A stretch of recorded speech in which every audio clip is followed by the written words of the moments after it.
नमस्कार, मेरा नाम सना है। मैं कक्षा 8वीं की छात्रा हूँ। आज हम आपके सामने एक कहानी प्रस्तुत करने जा रहे हैं जिसका नाम है एक के बाद एक खेल। आशा करती हूँ आपको हमारी कहानी पसंद आए। तो बच्चों, आज हम पाठ 15 कहानी एक के बाद एक खेल का रोल प्ले प्रस्तुत करने जा रहे हैं। क्या आप सब तैयार हो? Yes ma'am. उम्मीद करते हैं दर्शकों को आपका ये रोल प्ले पसंद आए। तो शुरू करते हैं एक के बाद एक खेल। सोफी और रोजी गेंद से खेल रहे थे। दोनों बहुत मजे से गेंद से खेल रहे थे। मजा आ रहा है। दोनों लपक झपक कर एक दूसरे को वह गेंद आपस में दे रहे थे। गेंद अचानक से झाड़ियों में चली जाती है। हमारी गेंद तो झाड़ी में चली गई। अब हम क्या करें? वह ढूंढने लग जाते हैं, परंतु ढूंढने पर भी गेंद कहीं नजर नहीं आती। गेंद तो मिल ही नहीं रही। मैं बहुत उदास हो गई, मेरी गेंद खो गई। दोनों को गेंद ढूंढने पर भी नहीं मिली। अब दोनों ने एक गुब्बारा लिया और वह गुब्बारा फुलाकर उससे खेलने लगे। चलो चलो गुब्बारा फुलाओ, गुब्बारे से खेलेंगे, बहुत मजा आएगा। जैसे ही गुब्बारा फुला लिया, वह दोनों गुब्बारे से खेलने लगे। तभी गुब्बारा अचानक से फट गया।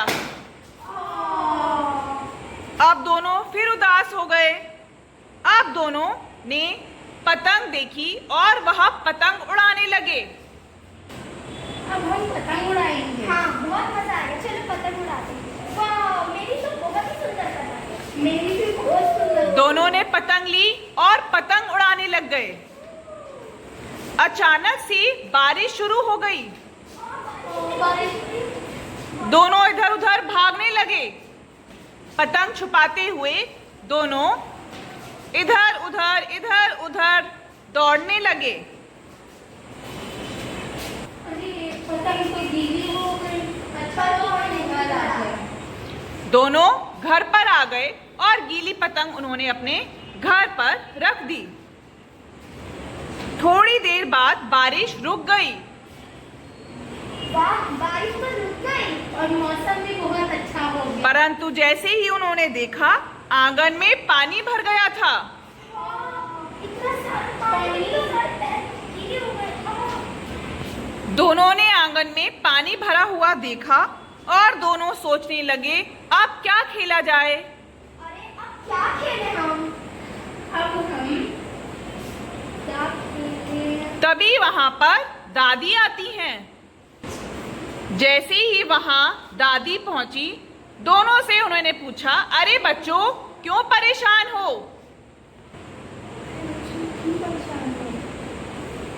दादी ने सोचा कि शायद बारिश हो गई, इसी कारण यह परेशान हैं और उदास हो गए हैं। अरे दादी, बारिश हो गई, अब हम क्या खेलें? हम तो बहुत ही परेशान हो गए। हमारे पास कोई नहीं खेलने गया। हमारा सारा आंगन भी गीला हो गया। रोजी और सोफी ने कहा, दादी, यहाँ पानी भर गया आंगन में और अब हम क्या खेलें? हमारी तो पतंग भी गीली हो गई। तभी दादी सोचने लगी। उन्होंने क्या किया? दादी ने एक कागज लिया और उस कागज से तुरंत एक बहुत सुंदर नाव बना दी। रोजी और सोफी वह नाव देखकर बहुत खुश हुए। आपने तो बहुत अच्छी नाव बना दी है। अब हम भी बनाएंगे। रोजी और सोफी ने नाव बनाने की कोशिश की और उन्होंने भी बहुत सुंदर अपनी अपनी नाव बना दी। सबने अपने अपनी नाव बनाकर पानी में तैरा दी। यह देखकर वह बहुत खुश हुए और दादी भी रोजी और सोफी को प्रसन्न देखकर बहुत खुश हुई। अब आंगन में कई रंग बिरंगी नाव तैर रही थीं और यह देखकर वह बहुत खुश हुए। तो इस तरह हमारी कहानी समाप्त होती है। आशा करती हूँ मेरे नन्हे कलाकारों का प्रदर्शन आप सबको पसंद आया होगा। आशा करती हूँ कि आपको हमारा रोल प्ले पसंद आया होगा। और इससे हमें ये शिक्षा मिलती है कि हमें अपने जीवन में कभी भी उदास होना नहीं चाहिए।